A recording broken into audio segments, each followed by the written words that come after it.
Welcome to Certified Entry Level Python Programmer Part 28. And you know what time it is. It's time for us to do an assignment based on Section 2. So here is your Section 2 assignment. You are going to create an interactive number guessing game. Now, if you are at a complete loss on this assignment, no problem. Check out our Part 23 video, because if you recall, in that video, we do an example of a simple interactive number guessing game. So this is certainly going to help you get started.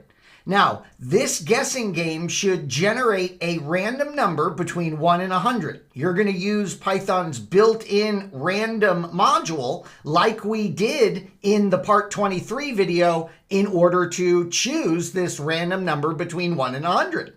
Then what I need you to do is prompt the user to guess the number. You're going to provide feedback indicating if the user's guess is too high, too low, or correct. I also need you to keep track of how many attempts the user takes.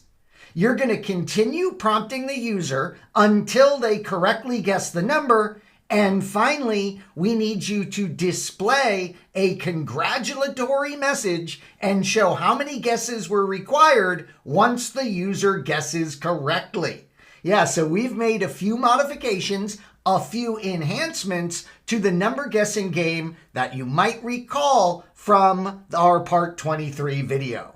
So here is our assignment for Section 2. Best of luck, have fun with it, and as you know, in the very next video, I'll be swinging by to show you my potential or my proposed solution. Yeah, lots of different ways we can solve this, as we know, thanks to the flexibility that Python gives us, but I'll show you my recommended solution in the very next video. Have fun with your Section 2 assignment.